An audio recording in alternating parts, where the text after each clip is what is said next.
Liang युए और ये नाताई की जबरदस्त लड़ाई आधे घंटे से ज्यादा चली। इस दौरान इक्विपमेंट का फर्क साफ नजर आने लगा। लियांग युए का एक्सोस्केलेटन आर्मर उसे घातक हमलों से बचा रहा था।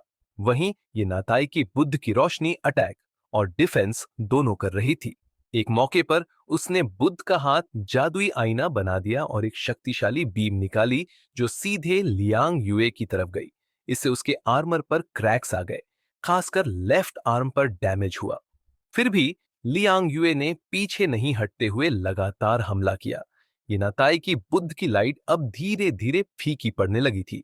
एक तेज वार में लियांग युए की तलवार ये नाथाई के माथे को चीरते हुए बस थोड़ा सा दूर थी कि उसका सिर फट जाता। ये नाताई डर के मारे पसीने पसीने हो गया। दर्शकों को अब साफ दिखने लगा कि मशीन हार की ओर है। और जब सामने लियांग युए जैसी बेस्ट मेंटालिटी और इक्विपमेंट वाली वॉरियर हो तो हार तय लग रही थी। डेजी के सबो नर्डिनेट ने कहा, चिबा, ये नाताई अब नहीं टिक पाएगा और फाइट कंटिन्यू हुई तो वो मर जाएगा। डेजी ने गुस्से में उसकी ओर देखा। चुप रहो, हम संगजिया टेम्पल का प्रतिनिधित्व कर रहे हैं, हम हार कैसे मान सकते हैं? पास खड़ी लामिन ओजू ने भी ठंडे स्वर में कहा, अगर हम पाजी फैमिली से हार गए तो संगजिया टेम्पल की इज्जत कहां जाएगी? उसने जानबूझकर तीनों कोएलिशन फैमिलीज का नाम नहीं लिया। वो चाहती थी कि देजी अब पीछे न हटे। लड़ाई जारी रही। लियांग युए ने पूछा, क्या तुम अब भी लड़ना चाहते हो? ये नाताई बोला, क्या तुम मुझे हरा चुके हो? लियांग युए ने कहा, तुम बहुत स्ट्रांग हो, लेकिन ये लड़ाई तुम्हारे लिए नहीं है। अगर मैं तुम्हारे गुरु की जगह होती तो तुम्हें पीछे हटा लेती। ये नाताई का मन डगमगाया, लेकिन डेजी ने कोई रास्ता नहीं छोड़ा। वो चुप था, यानी फाइट जारी रखनी थी। मैं आज तांत्रिक बुद्ध धर्म के लिए मरने को तैयार हूं, कहकर ये नाताई फिर लड़ पड़ा। आखिरकार जब उसकी रोशनी लगभग बुझ गई, लियांग युए ने एक ही वार में उसका सिर काट डाला। लियांग युए खुद भी बुरी तरह घायल थी, लेकिन उसकी तकनीक और इक्विपमेंट ने उसे बचा लिया। डेजी गुस्से में पागल हो गया, माला तोड़ दी और आंखें लाल हो गईं। कोएलिशन फोर्सेस को पहली बार ऐसी हार मिली थी। पाजी फैमिली में जीत की खुशी से शोर था। लड़ाई के बाद पाजी गेसांग ने आकर बोला, ओह, हमारी बहादुर योद्धा को सलाम। जाहिर था कि पाजी फैमिली को अब आत्मविश्वास मिल गया था। जांगी ने आसपास देखा और कहा, मुझे लगा था वो कोई चाल चलेंगे। गेसांग बोला, डेजी वादा तोड़ेगा नहीं, कम से कम अभी नहीं। चूंकि अब डेजी कुछ बड़ा नहीं कर सकता था जब तक चुआन झाओ धर्म असेंबली ना हो जाए। हालांकि सच्चाई ये थी कि संगजिया टेम्पल ने 5 टॉप अलियंस खो दिए थे। रामिन और शाजा फैमिली ने भी अपने फाइटर खोए। टेक्नोलॉजी और म्यूटेंट डेवलपमेंट में पीछे होने के कारण यह नुकसान बड़ा था, खासकर डेजी के लिए, जिसकी इमेज बुरी तरह गिर गई। कहा जाता है कि लौटकर उसने अपने घर का सामान तोड़ दिया और अब उसने खुद को बाहर से पूरी तरह बंद कर लिया। वो कहता रहा कि अब वह चुआनझाओ असेंबली की तैयारी करेगा, पर अंदर से वो गुस्से में उबल रहा था। जो रिसोर्सेस उसे पाजी फैमिली से मिले, वो उसने अकेले रख लिए। उधर पाजी गेसांग ने जश्न रखा और झांगी और उसके साथियों को बुलाया। आपके कारण हमें तुसी परिवार का सम्मान मिला, उन्होंने कहा। क्युंगा और सोलांग देजी ने भी झुककर आभार व्यक्त किया। तभी पाजी गेसांग ने कहा, क्या अब हम क्योंगडा को बता सकते हैं कि आप कौन हैं? झांगी ने कहा, जैसा तुम्हें सही लगे। तब गेसांग ने गंभीरता से कहा, क्योंगडा, इनका असली नाम है लॉर्ड काउस, जो जांगनान रीजन के मास्टर हैं। ये सुनते ही क्योंगडा स्तब्ध रह गया। आप उस लेवल के हैं जैसे अंडरटेकर। लॉर्ड काउस को क्योंगडा का सलाम। जांगी मुस्कुराया, अब हमें अगला स्टेप सोचना है, उस अंडरटेकर को कैसे हराया जाए। जब अंडरटेकर का जिक्र हुआ, पाजी गेसांग का चेहरा एकदम गंभीर हो गया। मिस्टर कैओस, ब्यूरियल मास्टर की ताकत तांत्रिक बौद्ध धर्म की रहस्यमयी विधाओं से आती है। हम जैसे लोग इसे समझ नहीं सकते। दक्षिण पश्चिम क्षेत्र में उसकी ताकत किसी भगवान जैसी है। बस एक नजर से वो हमें बिना लड़ाई के हरा सकता है। इसलिए अगर आप उससे टकराना चाहते हैं तो माफ कीजिए, हम आपकी मदद नहीं कर सकते। जांगी को उस रात की घटनाएं याद आईं, चैरियट लेवल पावर वाकई में 20,000 पॉइंट तक थी, जो डरावनी है।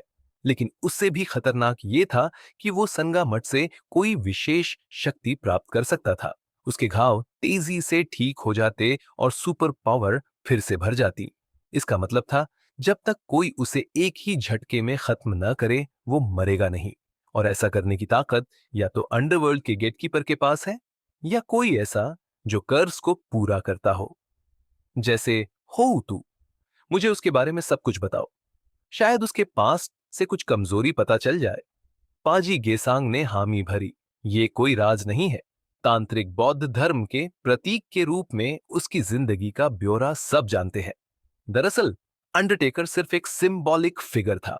असली सत्ता तो चार बड़े फैमिली और ट्राइबा के पास थी। ऐसे सिंबॉलिक लीडर को कंट्रोल करने के लिए धर्म ने एक तरीका अपनाया। उसे शुरू से ही धर्म ग्रंथों में उलझा दो। उसका नाम यशे लांगताई जुएगुओ था। वो एक साधारण चरवाहे फैमिली से था। 8 साल की उम्र में जब वो जागरूक हुआ, तो संगा मठ के लोग उसे ले गए। उसके बाद से वो कभी बाहर नहीं निकला। पहले 10 साल ग्रंथों में लगे और फिर 5 साल मेडिटेशन रूम में कैद रहा। यानी वो पूरे 15 साल मठ में रहा। फैटी शू चौंक गया। हाँ, पाजी ने कहा, वो जनता की नजरों में भगवान का रूप है। झांगी ने कहा, अगर ऐसा इंसान कभी मठ से बाहर निकल जाए और कुछ अलग सोच ले, तो हजारों लोग उसकी बातों पर जान दे देंगे। पाजी ने चुपचाप सिर हिला दिया। यू अंकल ने कहा, पर यह सब बहुत निर्दयी है। पर पाजी ने कहा, उसके लिए नहीं, उसे सिखाया गया है कि यही जीवन सार्थक है। वो एकदम प्योर है, शायद इस दुनिया का सबसे सच्चा भक्त। झांगी ने कहा, ऐसे इंसान को अगर बहुत ज्यादा ताकत मिल जाए, तो वो बहुत खतरनाक हो सकता है। पाजी गेसांग मुस्कुराया, इसीलिए मैं हर दिन डरता हूं। फिर बाहर से एक सूचना आई। खाना तैयार था। झांगी और लियांग युए ने तुरंत महसूस किया कि उसमें कुछ गड़बड़ थी। हमें यह खाना पसंद नहीं आया, झांगी ने कहा। पाजी गेसांग ने तुरंत कहा, माफ कीजिए, हम तो इसके आदी हैं। ये डिश यहाँ के कुछ ही अमीर लोग खा सकते हैं। तभी लियांग युए चुप न रह सकी। उसने सख्ती से पूछा, आप जैसे लोगों को खाने की कमी तो नहीं होती, फिर ये सब क्यों खाते हो? पाजी कुछ पल शांत रहा, फिर बोला, पुराने जमाने में स्काई ब्यूरियल आम था। मृत शरीर को चीलों को खिला दिया जाता था। हम मानते हैं आत्मा को मुक्ति मिलती है। ये शरीर प्रकृति को लौटाना होता है। लेकिन जब महामारी आई, तो 1 महीने में 90% आबादी खत्म हो गई थी। जिंदा रहने के लिए कुछ भी करना पड़ा। झांगी को याद आया कि शुरुआत में वो खुद कितना खाना स्टोर करके रखा था। पर अगर वो भी भूखा होता, तो शायद कुछ भी कर बैठता। लैंग यूए ने फिर कहा, अब वो समय नहीं रहा, अब क्यों खाते हो ये सब? पाजी हंसने लगा, क्योंकि शेफ लुओदान बहुत स्वादिष्ट बनाते हैं। उसकी हंसी सुनकर सबको अजीब सी ठंडक महसूस हुई। झांगी ने देखा, एक बार जब इंसान कोई बुरा काम कर लेता है, तो हर बार उसका असर कम होता जाता है। धीरे धीरे वो आदत बन जाती है। उन्होंने खाना छोड़ दिया और विदा ले ली। पाजी बोला, ध्यान रखिए, जब चुआन जाओ महाधर्म सभा होगी, असली युद्ध शुरू होगा। बाहर निकलते वक्त उन्होंने देखा कि लोदान एक गाड़ी खींचते हुए आ रहा था। उसने सम्मानपूर्वक झुककर नमस्कार किया, लेकिन झांगी और उसके साथी उससे दूर हो गए। वे जान चुके थे उसके हाथों से क्या क्या बना था। लेकिन तभी लुआदान ने मुस्कुराकर कहा, आप लोगों ने मेरी बनाई डिश नहीं खाई। झांगी ने कहा, और कभी खाऊंगा भी नहीं। लोदान ने कहा, सही कहा, पर 5,000 साल के इतिहास में वो दो शब्द हर जगह लिखे मिलते हैं। आपके पास उस खाने की महक नहीं है, लेकिन खून की बू बहुत तेज है। क्या ये भी खाना नहीं हुआ? झांगी ने उसे घूरा और कहा, बहुत बकवास करते हो, और चल पड़ा। शियाजा ग्यात्सो जब अपने घर लौटा, तो गुस्से से भरा हुआ था। न सिर्फ उसका वक्त बर्बाद हुआ, बल्कि उसका दाहिना हाथ लौसांग भी मारा गया। अगर डेजी के लोग भी नहीं मरे होते, तो उसे शक होता कि ये सब डेजी की चाल थी। मगर जो भी हो, डेजी ने जो अंतिम हरकत की, यानी सारी कंपेंसेशन खुद ले ली, वो बहुत शर्मनाक थी। गुस्से में बैठा शियाजा ग्यात्सो अपने इर्द गिर्द मौजूद लोगों को हटाकर कुछ अजनबियों के साथ बैठ गया। ये लोग आम प्लेटू के लोकल्स जैसे दिखते थे, पर एक्सेंट से साफ था कि ये मेनलैंड से थे। उनमें से एक आदमी बोला, मास्टर शियाजा, आपको दिख ही गया होगा कि वर्तमान स्थिति आपके लिए अनुकूल नहीं है। उसने आगे कहा कि जब चुआन झाओ धर्म असेंबली खत्म होगा और डीमन किंगडम का गेट खुलेगा, तब यशे लांगताई परिवार शायद शाहजहां परिवार को पूरी तरह खत्म कर देगा। शियाजा ग्यात्सो पहले से जानता था कि डेजी असली खतरा है। अब उसकी उम्मीद बस उस रहस्यमयी आदमी पर थी जो 1 साल पहले मिला था और जिसने वादा किया था कि सहयोग करने पर वो शाहजहां परिवार को ताकत देगा। बदले में उन्हें भारी कीमत चुकानी होगी, क्योंकि वो आइप्सिलॉन क्लास म्यूटेंट था। दूसरी ओर झांगी और उसकी टीम को यह समझ आ गया था कि पहाड़ी क्षेत्र में बाहर की ताकतें भी सक्रिय हैं। झांगी ने देंग शेंतोंग से कहा कि वो दुनिया के सभी आइप्सिलॉन म्यूटेंट्स की जानकारी दे, ताकि वो खुद उनकी पहचान कर सके। देंग ने डेटा भेजा। कुल 37 ऐसे लोग थे। टीम ने वीडियो फुटेज और जानकारी को क्रॉस चेक किया और पाया कि कुछ डोमेस्टिक आइप्सिलॉन्स जैसे शुआनवू और ली चांगोंग इसमें फिट नहीं बैठते। सिर्फ शैंग दाओवेन नामक एक व्यक्ति था जिसकी एबिलिटीज अनजान थीं। उसे शक की निगाह से देखा गया। फिर झांगी ने अंदाजा लगाया कि ये लोग डोमेन के बाहर से हो सकते हैं, शायद सेंट्रल एशिया से। यांग शिनशिन ने दुनिया का मैप सामने रखकर बताया कि भरता अलायंस सबसे सस्पिशियस लग रहा है। भरता अब एक धार्मिक राष्ट्र है और वहां की मिलिट्री स्ट्रेंथ काफी ऊंचाई पर है। डेंग की जानकारी के अनुसार भरता में 5 आइप्सिलॉन म्यूटेंट्स है। यांग शिनशिन ने कहा कि गरुड़, जो गोल्डन आर्मर और स्वॉर्ड वाला म्यूटेंट है, शायद वही है जो झांगी से भिड़ा था। झांगी को यह समझ आ गया कि कोई स्नोई प्लेटू पर कब्जा करना चाहता है।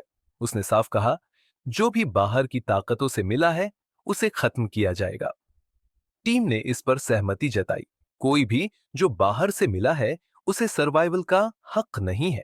आखिर में यांग शिनशिन ने कहा कि भरता का मकसद सिर्फ ग्रेट स्नो माउंटेन की रहस्यमयी चीजें नहीं, बल्कि पूरे क्षेत्र पर कंट्रोल हो सकता है। झांगी की आंखों में गुस्सा झलक रहा था। अब उसका प्लान साफ था, पहचान करो और एक एक को मिटा दो। गरुड़, यह अजीब इंसान भारत अलायंस में बहुत पहले से नहीं है, पर पिछले 1 साल में अचानक फेमस हो गया। वो गोल्डन पवित्र तलवार पहले कई ताकतवर लोगों को मार चुकी थी। तभी जाकर उसे 8 इमॉर्टल्स में से एक का टाइटल मिला। यांग शिनशिन ने उसकी एबिलिटी के बेस पर अंदाजा लगाया, जो काफी सही लगता है, क्योंकि एक्स्ट्रा ऑर्डिनरी लोगों के बीच पावर गैप बहुत बड़ा होता है। खासकर इप्सिलॉन लेवल के स्ट्रॉन्ग लोगों के बीच अब तक ऐसा नहीं हुआ कि 2 लोगों की एबिलिटी एक जैसी हो। इसलिए झांगी को भी लगा कि उस रात जो गोल्डन एलियन आया था वो शायद भारत का गरुड़ ही था। ये लोग तो सच में शातिर हैं, बिना शर्म के। झांगी ने ठंडी नजरों से कहा। तभी अंकल यू ने गंभीर लहजे में कहा, झांगी, मामला अब सीरियस हो गया है। क्या हमें रीजन को इन्फॉर्म कर देना चाहिए? हो सकता है दूसरे रीजन से हेल्प मिल जाए। लेकिन अगर बाहर की फोर्सेस इसमें इंटरवीन करती हैं तो ये सिर्फ लोकल फाइट नहीं रहेगा। झांग ये थोड़ी देर सोचता रहा, फिर बोला, अभी किसी और को इन्वॉल्व मत करो।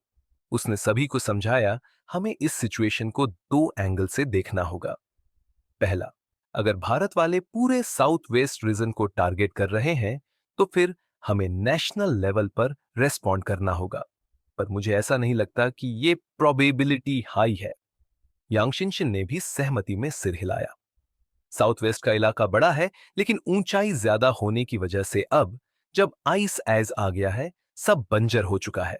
रिसोर्सेस कम है और भारत खुद अंदरूनी क्राइसिस में फंसा है।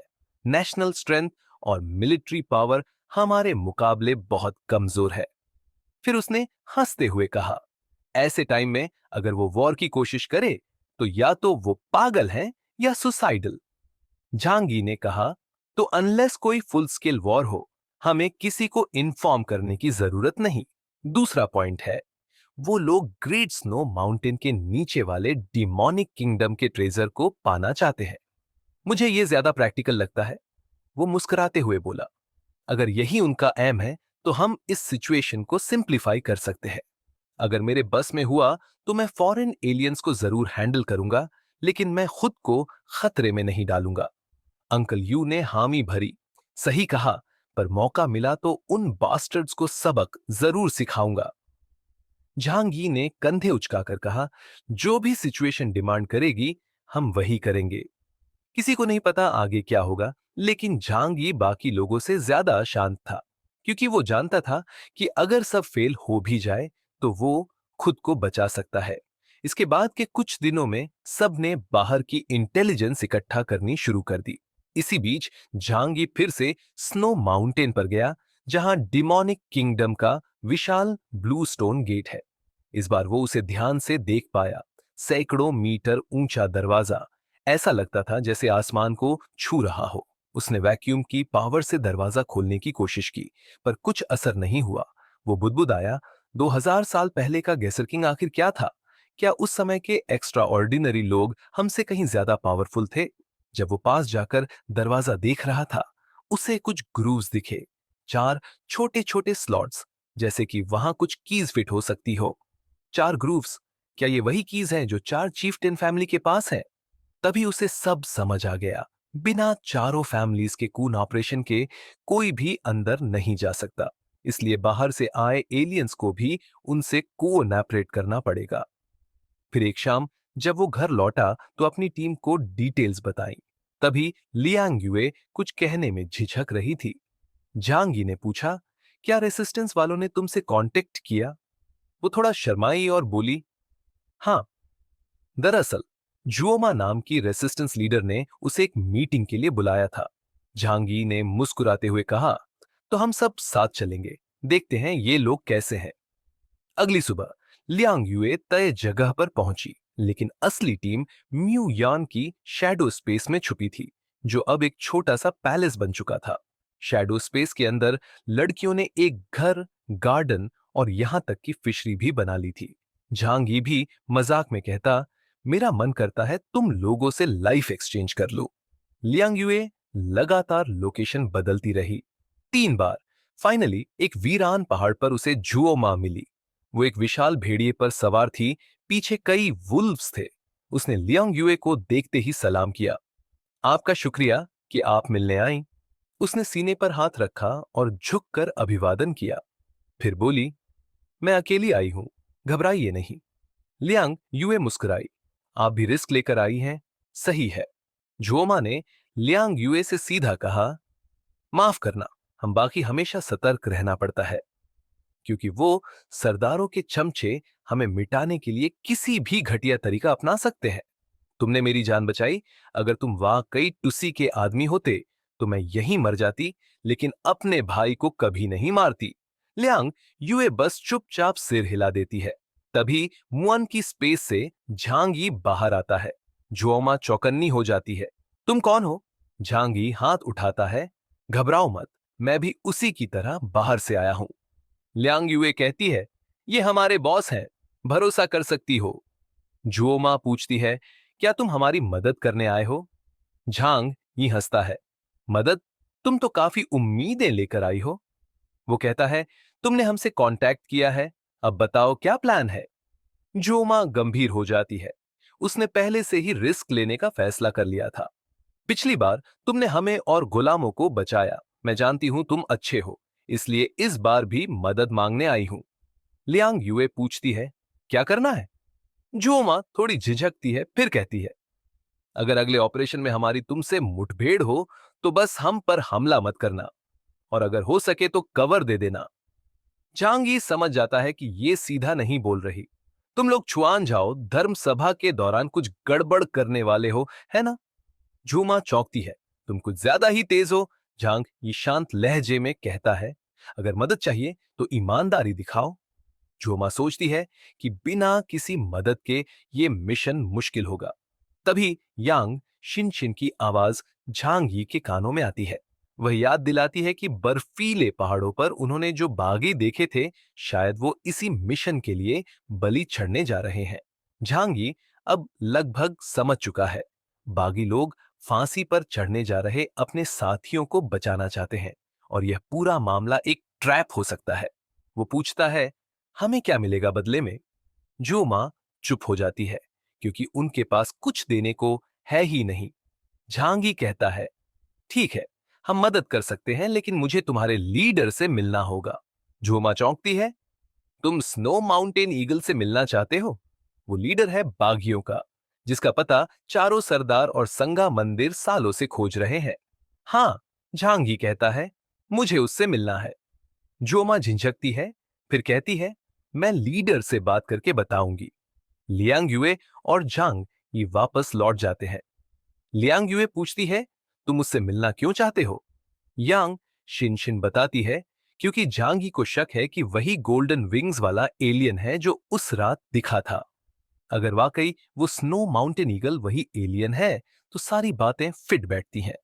झांगी कहता है, उसका नाम कुछ भी हो, लेकिन कोड नेम झूठ नहीं बोलते। अगर वो सच में एवियन टाइप म्यूटेंट है, तो वो हमारे लिए कीमती हो सकता है। झांगी याद करता है, उस रात गोल्डन विंग्ड एलियन और अंडरटेकर पहले दुश्मन थे, लेकिन फिर अचानक साथ आ गए। अगर वो बागियों का लीडर है, तो उनका साथ मिलना समझ में आता है। सबको हैरानी होती है, क्या वाकई साउथ वेस्ट में दो इप्सिलॉन म्यूटेंट्स हैं? झांगी कहता है, हो सकता है वो इतना पावरफुल ना हो, लेकिन उसके पास इंफॉर्मेशन है, और वही सबसे बड़ी ताकत है। अगर हमें अंडरटेकर से लड़ना है, तो उसकी कमजोरी जाननी होगी, और शायद ये आदमी वो राज जानता है। इसीलिए अब झांगी रिबल से टेम्पररी अलायंस बनाने के लिए तैयार है। बर्फ से ढके पहाड़ों के बीच रिबल्स का कैंप था। यहां रहना आसान नहीं था, न सिर्फ अथॉरिटी से लड़ना, बल्कि ठंड और लिमिटेड रिसोर्सेज से भी सरवाइव करना पड़ता था। कैंप ज्यादातर अंडरग्राउंड था, जहां डिम लाइट्स और पुराना इक्विपमेंट था। कुछ मॉडर्न वेपन्स थे जो एनिमी से छीन लिए गए थे, लेकिन वो सिर्फ ट्रस्टेड फाइटर्स को दिए जाते थे। लोग फटे पुराने जैकेट्स और पुराने स्लीपिंग बैग्स में रहते थे, पर कोई कंप्लेन नहीं करता था। यहां वही आते थे जिनके पास खोने को कुछ नहीं था। जो माँ एक जाइंट वुल्फ पर सवार होकर वापस आई। कैंप में लोग उसे देखकर क्वाइटली मुस्कुराए। उसने एक गार्ड से पूछा, बुद्धा कहाँ है? यहां रेबेल लीडर को बुद्धा का बेटा कहा जाता था। लोगों को रिलीजन के नाम पर यूनाइट करना आसान होता था। वो किसी का फ्रॉस्ट वाइट ट्रीट कर रहे हैं, गार्ड ने जवाब दिया। जुओमा एक टेंट में गई। वहां थोड़ी वार्म थी। एक लंबा आदमी ब्लैक रोब में एक बच्ची की उंगलियों पर क्रीम लगा रहा था। बहुत केयरफुल और जेंटल, उसका फेस मास्क से ढका हुआ था। काम खत्म कर उसने जोमा को देखा और कहा, जोमा, तुम वापस आ गई, चलो लेट्स टॉक। जोमा ने कहा, उन्होंने मैसेज भेजा है, ऑपरेशन के बाद वो आपसे मिलना चाहते हैं। बुद्धा ने सिर हिलाया। अगर वही है जो मैं सोच रहा हूं, तो शायद उसी का रूल खत्म हो सकता है। उसे याद आया कि एक बार 5 epsilon level beings snowy mountain पर मिले थे। शायद जांग ये उन्हीं में से एक था। अगर हमें एक एप्सिलॉन की भी मदद मिल गई, उसने कहा, तो हम जीत सकते हैं। कुछ पॉज के बाद उसने कहा, उनकी कंडीशंस मान लो, लेकिन एक क्लॉज ऐड करना होगा। कुछ दिन बाद रेबल साइड का मैसेज आया, झांगी से मिलने की हामी भर दी गई थी। झांगी मुस्कुराया, perfect, let's move ahead. Festival का दिन आया। छुआनजाओ धर्मा असेंबली। हजारों लोग स्नो पर बैठे थे, हैंड्स फोल्डेड, प्रेयर्स में लॉस्ट। ठंड के बावजूद डिवोशन अमेजिंग था। झांगी और उसकी टीम पाजी गैसिंग के साथ वहां पहुंचे। इतनी भीड़ और फेथ देखकर वो थोड़े हैरान थे। टेंपल के अंदर एलीट लोग थे, clean ropes, decorated prayer rooms. बाहर के लोगों से बिल्कुल अलग। पाजी ने कहा, अब डिबेट शुरू होगी, सारे मॉन्क्स पार्टिसिपेट करेंगे। थोड़ी बोरिंग होती है, पर ट्रेडिशन है। झांगी ने चारों ओर देखा। लड़कियां भी थीं। सबने थोड़ा बॉडी ट्रांसफॉर्मेशन किया था, ताकि पहचान में ना आए, पर उनकी ब्यूटी फिर भी छुप नहीं पा रही थी। यांगशा ने पॉकेट से रोस्टेड सीड्स निकाले। सब बैठकर फेस्टिवल का मजा लेने लगे। मॉनिक्स की डिबेट किसी फन विलेज आर्ग्यूमेंट जैसी लग रही थी। झांग ही ने सोचा, इतनी सफरिंग के बावजूद ये लोग फेथ से जी रहे हैं। ये फेस्टिवल सिर्फ धार्मिक नहीं था, यहाँ होप और यूनिटी की एनर्जी थी। झांगी की ओरिजिनल प्लान थी कि वो छुआनझाओ धर्म असेंबली के दौरान उन कुछ एप्सिलॉन्स को ढूंढेगा जिन्हें उसने उस रात स्नोई माउंटेन पर देखा था। अब तक उसे दो की आइडेंटिटी पता चल चुकी थी, एक अंडरटेकर और दूसरा स्नो माउंटेन कॉन्डोर, लेकिन बाकी दो अब भी रहस्य थे। सुबह असेंबली में हजारों लोग आए थे, इतनी भीड़ थी कि शक करना भी मुश्किल था। झांगी ने ज्यादातर सुबह आराम में गुजारी। दोपहर में एक मॉन्क गर्म सूप के थर्मस लेकर आया, क्योंकि ठंड से कई श्रद्धालु बेहोश हो रहे थे। सूप की खुशबू पूरे एरिया में फैल गई। झांगी को भी भूख लगी, तो वो जोकर और कुछ लोगों को लेकर पीछे चला गया ताकि खुद खाना खा सके। लेकिन तभी पाजी परिवार का कोई आया और बताया कि मंदिर ने खास गेस्ट्स के लिए खाना अरेंज किया है।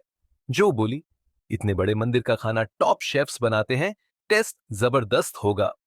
झांग ई हंसा। लुओदान को देखा था मैंने किचन आइटम्स के साथ आते हुए। फिर वो सब एक साइड हॉल में गए और झांग ई ने एलियन स्पेस से लाया खाना निकाला, गर्मा गर्म और फ्रेश। उधर सांगा टेम्पल के अंदर एक रॉयल बैंकेट चल रहा था। लोदान सफेद कपड़ों में खाना सर्व कर रहा था, रोस्टेड लैम्प का रॉयल मील। जो लोग खुद को रिलीजियस लीडर्स कहते थे, वो भूखे जानवरों की तरह खाने पर टूट पड़े। जांगी ने जब ये सीन इमेजिन किया तो उसे नौशिया फील हुआ। जोकर भी बाहर आई और बोली, इस स्नोस्टॉर्म के बाद ना जाने कितने लोग मरेंगे। जांगी बोला, जो अब तक जिंदा हैं, उनमें या तो पावर है या म्यूटेशन। तभी एक सॉफ्ट वॉइस सुनाई दी, डोनर, आप गलत है। अगर दुनिया में सिर्फ ताकतवर जिए तो विनाश तय है। वो आवाज एक यंग फ्यूनरल मास्टर की थी, एक शांत डिग्निफाइड सा इंसान। पहले भी जांगी उससे 2 बार मिल चुका था, लेकिन इस बार फ्यूनरल मास्टर की नजर छू कर पर अटक गई। झांगी ने मुस्कुराते हुए उसकी नजर पकड़ ली और जो की कमर पकड़ ली, जैसे डिक्लेयर कर रहा हो कि ये मेरी है। उनकी बातों में स्पिरिचुअल बातें भी थीं और छुपे हुए तीर भी। अंडरटेकर ने कहा, सब कुछ कारण प्रभाव से होता है, जैसे आप यहां आए वो भी तय था। झांगी ने सोचा, यह आदमी भोला नहीं है। उसकी आयज में वो टाइपिकल मेल अट्रैक्शन दिखा था। जो हंसते हुए बोली, क्या वो मुझे देख के फिदा हो गया? झांगी बोला, उसने भले ही सालों तपस्या की हो, पर एक खूबसूरत औरत ने उसे ह्यूमन बना दिया। जो हंसी, तो अब तुम उसकी वीकनेस यूज करोगे? झांगी बोला, हर मर्द की वीकनेस यही होती है। दोपहर में धर्म सभा शुरू हुई। हजारों लोग बाहर स्नो में इंसेंस लेकर बैठे थे। झांगी को भी मंच पर सीट मिली, जहां से उसने बाकी चीफटेन्स और उनके साथियों को ऑब्जर्व किया। उसकी नजरें उन रहस्यमयी चारों पर थीं जो शायद उस रात उसके साथ स्नोई प्लेटों पर थे। छुआन झाओ, धर्म सभा की शुरुआत हो चुकी थी। एक लाल वस्त्र पहने लामा ने भारी कांस्य की कगीन बजाई, जिसकी आवाज आसमान को चीरती हुई पूरे माहौल को गंभीर बना रही थी। तांत्रिक अनुयायी सिर झुकाए खड़े थे। तभी संगा टेम्पल से कुछ भिक्षु निकले, जिनके हाथों में वाद्य यंत्र थे, सफेद चमड़ी के ड्रम, लाल बॉडी वाले। वो ड्रम बजाते हुए कुछ मंत्र बोल रहे थे। ड्रम और ब्रॉन्ज क्लीन की मिलीजुली ध्वनि इतनी तेज थी कि फैटी जू भी मुस्कुराने की हिम्मत नहीं कर पाया। फिर रंग बिरंगे कपड़े पहने लोग नाचते गाते निकले। दर्जनों लामाओं ने एक बड़ा ड्रम नुमा बर्तन लाकर चौक के बीच रखा और दूसरी तरफ एक विशाल कढ़ाई स्टोव पर चढ़ा दी गई। जेंगी को यह सब रोचक लगा, पर माहौल अचानक बदल गया। बाहर से सैकड़ों मोंक सोल्जर्स आए और करीब 20 फटेहाल जंजीरों से बंधे कैदियों को खींचते हुए बीच में लाए। उनमें सबसे आगे एक औरत थी, बाम, विद्रोहियों की सेकंड इन कमांड। जेंगी ने पहचान लिया, ये वही औरत थी जिसे उन्होंने पहले एम्बुश में देखा था। पाजी के सांग ने बताया, ये सभी डेमन कंट्री द्वारा बहकाए गए विद्रोही हैं। आज इनका पब्लिक एग्जीक्यूशन होगा, धर्म सभा का हिस्सा। पूरा चौक इन कैदियों को देखकर उबल पड़ा। लोग चीखने लगे, पत्थर फेंकने लगे। हर ओर नफरत और बदले की भावना दिख रही थी। उधर एग्जीक्यूशन रैक्स पहले से तैयार थे, ऊंचे पेड़ों से बने, जिन पर कैदियों को बांध दिया गया। एक ग्रेट लामा मंच पर आया और बोला, ये लोग हमारे दुश्मन हैं, जिन्होंने फ्यूनरल मास्टर और संगा त्रिपा का अपमान किया है। इनकी वजह से ही हमारी जिंदगी कष्टों से भरी है। फिर उसी वक्त फ्यूनरल मास्टर खुद प्रकट हुआ। संगा टेम्पल से एक सुनहरी रोशनी उठी और आसमान को चीरते हुए काले बादल और बर्फबारी रोक दी। भक्त लोग जमीन पर गिरकर उनका नाम चिल्लाने लगे। पाजी गेसांग और दूसरे बड़े लोग भी जमीन पर झुक गए। जैंगी को सब कुछ दिखावटी लगा। उसने कहा, अगर मैं चाहूं तो कैनन से क्लाउड्स हटा सकता हूं। वो इस चमत्कार से जरा भी प्रभावित नहीं था। अंडरटेकर सिर्फ अपने ट्रिक से लोगों को हिप्नोटाइज कर रहा था। फिर अंडरटेकर ने बुद्ध के बारे में प्रीच करना शुरू किया। दुख का कारण है इच्छा। अपने अंदर झांको, सत्य को जानो, तभी मुक्ति मिलेगी। नीचे लोग रोने लगे, कुछ जमीन पर लेट गए। यांग जिन ने कहा, फेथ की ताकत हाईली एडवांस हिप्नोसिस जैसी है। दर्द और भूख का एहसास मिट जाता है। अब मंच पर देजी त्रिपा आया। उसने जनता को भड़काया, ये डेमन कंट्री के बचे हुए लोग हैं जो फिर से बर्बादी लाना चाहते हैं। हमें इन्हें खत्म करना होगा। तुरंत हजारों लोग चिल्लाने लगे, मार डालो, मार डालो। फिर स्टेज पर कुछ लोग चाकुओं के साथ आए। जैंगी ने पहचाना, वो पुडगे लूदान था, एक शेफ। उसने एग्जीक्यूशन की तैयारी शुरू कर दी। जोकियर ने जैंगी का हाथ पकड़ लिया। ये लोग इन इंसानों को वहीं मारकर पकाकर खाएंगे। यांगसिया को उल्टी सी आने लगी। हम यहां से चलें? जैंगी बोला, अभी नहीं, वरना शक हो जाएगा। देखना है आगे क्या होता है। नीचे बैठे कुछ लोगों ने बर्तन निकाल ली थे। तब जैंगी को समझ आया, ये लोग स्काई बुरियल की आड़ में नरभक्षी बन गए हैं। पाजी गेसांग मुस्कुराया, ये शुद्धिकरण की प्रक्रिया है। जब चील नहीं मिलती तो लोग ही शरीर का हिस्सा बन जाते हैं। शेफ लुओदान ने प्रोफेशनल टूल्स निकाले। कटिंग, चॉपिंग, बोनिंग नाइफ्स, सब कुछ तैयार था। और अब स्काई बुरियल शुरू होने वाला था। लुओदान चौक के बीचों बीच खड़ा था, हाथ में नाइफ उठाकर रिवाज के अनुसार प्रार्थना कर रहा था। स्काई बुरियल आमतौर पर मरने वालों के पुनर्जन्म की तैयारी होती है, लेकिन आज का यह स्काई बुरियल जिंदा लोगों के लिए था। चारों चिफ्टन की डिमांड थी कि रिबेल्स को एक ही वार में नहीं मारा जाए। उन्हें देखना होगा कि कैसे उनका मांस काटकर पॉट में बॉयल करके बिलीवर्स को बांटा जाता है। ये पनिशमेंट केवल शरीर पर नहीं, उनकी आत्मा पर भी हमला था। रिबेल्स का मकसद चिफ्टनों को गिराना और सर्फ्स को आजाद कराना था, लेकिन जब उन्हें मारा गया तो वही सर्फ्स खुशी से उनका मांस खाने के लिए लड़ने लगे। क्या आयरॉनिक सीन था। डेजी ने मॉन्क्स को अलर्ट किया, रिबेल्स कभी भी हमला कर सकते हैं। मॉन्क बोला, डोंट वरी, जैसे ही आएंगे हम नेट में फंसा लेंगे। डेजी ने सिर हिलाया, मुझे डर है कि वो आए ही ना। लुओदान ने नाइफ उठाया और रिबेल के चेस्ट की ओर स्ट्राइक करने वाला था कि अचानक चारों ओर एक्सप्लोजन हो गया। जमीन हिल गई, लोग चीखते हुए गिर पड़े। क्योस फैल चुका था। डेजी को समझ आ गया, यह अंदर का काम है। डेजी ने ऑनर दिया, किसी को पास मत आने दो, गोली मार दो। क्राउड में भगदड़ मच गई। सोल्जर्स ने बिना सोचे बिलीवर्स पर फायर कर दिया, लेकिन रिबेल्स उसी भीड़ में छुपे थे और अब उन्होंने काउंटर अटैक कर दिया। लूदान ने बिना इमोशन के रिबेल के चेस्ट में नाइफ घुसाया। एक परफेक्ट कट। रिबेल चिल्लाया, गो गो, हमें छोड़ दो। सब जानते थे ये ट्रैप है, फिर भी आए ताकि दुनिया देख सके कि कोई है जो पावर और इनजस्टिस के खिलाफ लड़ता है। झांगी और बाकी लोग अब भी साइडलाइन से सब देख रहे थे। स्नो माउंटेन ईगल ने वादा लिया था कि वो सही टाइम पर ही मदद करेंगे। रिबेल्स की हालत कमजोर थी, बाकियों ने अभी भी सपोर्ट नहीं किया था। तभी दूर से वुल्फ्स की आवाज आई। जोमा एक बड़ी वुल्फ पर बैठी व्हिप लहराते हुए आई। उसके पीछे वुल्फ्स का पूरा झुंड था। और फिर गोल्डन लाइट आसमान से आई। Snow mountain condor. उसने गोल्डन विंग्स फैलाए और मॉन्क्स ऑफ सोल्जर्स की लाइंस को काटते हुए स्टॉर्म की तरह स्क्वायर में एंटर किया। लेकिन फ्यूनरल मास्टर खड़ा हुआ और बस एक वेव से कॉन्डोर के अटैक को रोक दिया। अगर मौतें नहीं चाहिए तो मेरे साथ चलो, कॉन्डोर बोला और उड़ गया। अंडरटेकर भी उसके पीछे गया। झांगी ने मुस्कुराते हुए सोचा, अब मेरा मौका है। रिबेल्स स्काई ब्रियल प्लेटफॉर्म तक पहुंच गए।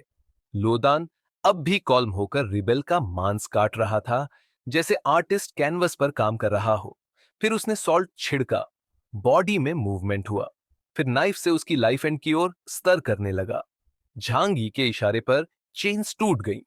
वीक हालत में भी रिबेल्स उठ खड़े हुए, चेन्स को हथियार बनाकर लड़ने लगे। ड्रग्स से पावर्स दब चुकी थीं, पर कुछ एनहांसिंग टाइप म्यूटेंट्स फिर भी रजिस्ट कर पा रहे थे। डेजी चीखा, अब बाकी फैमिलीज मदद भेजे। पर सबने मना कर दिया, कोई रिस्क नहीं लेना चाहता था। क्योस और क्राउड ने बाहर की आर्मी को एंट्री नहीं लेने दी। लुओदान ने सेरेमनी बंद की, सामान उठाया और कॉलमली चला गया। रिबेल्स की नजर में उसका नाम मौत की लिस्ट में टॉप 5 में था, क्योंकि उसने अपर क्लास में कैनिबलिज्म को प्रमोट किया था। एक लंबा और दुबला रिबेल जो ऑर्क टाइप एबिलिटी यूजर था, अपने ट्रांसफॉर्मेशन के बाद एक सफेद एंशिएंट ऐप में बदल गया, जिसकी लंबाई 3 मीटर से ज्यादा थी और हाथ घुटनों से नीचे तक आते थे। एक ही छलांग में वह कई 100 मीटर ऊपर पहुंच गया और सीधे स्काई बरियल प्लेटफॉर्म के सामने जा खड़ा हुआ। जैसे ही वह डीमन ह्यूमन शेफ के पीछे पहुंचा, उसने अपनी क्लॉज बाहर निकाली और वर्लविंड की तरह घूमते हुए लोदान पर हमला किया। लेकिन लोदान ने अपनी कॉम आंखों में हल्की सी ठंडक के साथ पीछे घूमते हुए एक शार्प नाइफ से पलटकर वॉर किया। वह जाइंट एप के बाजू के नीचे से घूमकर पीछे पहुंचा और हवा में तलवार की सफेद रेखाएं बुंदी। अगले पल ऐप का शरीर हजारों टुकड़ों में कटकर जमीन पर बिखर गया। जब एक शेफ बैल काटता है, उसका नाइफ डिवाइन पावर से चलता है। मैंने हजारों लोगों को काटा है और मुझे बिना देखे भी बॉडी की स्ट्रक्चर पता होती है, लोदान ने कहा। नाइफ्स सिर्फ खाना बनाने के लिए नहीं होते। ये उसकी एबिलिटी पाओ डिंग्स बटचरिंग ऑफ एन ऑंक्स थी, जिससे वह किसी भी दुश्मन की कमजोर जगह पहचानकर सीधे वहीं वार करता था। उसके बाद लुओदान ने लड़ाई में और हिस्सा नहीं लिया और वहां से चला गया। वह शेफ है और जानवरों को काटने में इंटरेस्ट नहीं रखता अगर वे खाने लायक ना हो। इस बीच रेबेल्स ने कैओस का फायदा उठाकर अपने कॉमरेड्स को बचाने की कोशिश की, लेकिन घायल साथियों को ले जाना आसान नहीं था। एक रेबेल ने कहा, हमारे बारे में मत सोचो, बैम को बचाओ, वो सबसे ज्यादा जरूरी है। बैम, जो रेबेल्स की सेकंड इन कमांड थी, इसी कारण चुआन झाओ फाहुई पर हमला किया गया था। एक लड़की ने अपना हाथ आगे बढ़ाया और कहा, सिस्टर बैम, खून पी लो। बैम ने झिझ के बिना काटा और उसकी एनर्जी वापस आने लगी। हालांकि उसने ज्यादा खून नहीं लिया। अब उसका टारगेट था याशे लांगताई देजी, जो दूर मंच पर खड़ा था। बैम की एबिलिटी इंडेक्स 9800 थी, पूरे स्नोवी प्लेटू पर टॉप 10 में थी। सांगजिया टेंपल की आंतरिक लड़ाइयों के कारण अब उसे रोकने वाले कुछ ही बचे थे। डेजी गुस्से से चिल्लाया, लेकिन बाकी 3 फैमिलीज ने मदद करने से इनकार कर दिया। बैम ने अपने हाथ जमीन पर रखे और एक बड़ा स्नो स्टॉर्म बनाया। तेज बर्फीली हवाओं और आइस लॉर्ड्स की धारों ने दर्जनों दुश्मनों को मार गिराया। चलो, उसने अपने साथियों को कहा। हालांकि एस्केप इतना आसान नहीं था, क्योंकि याशे लांगताई की प्राइवेट आर्मी और मॉन्क्स ने चारों तरफ घेराबंदी कर दी थी।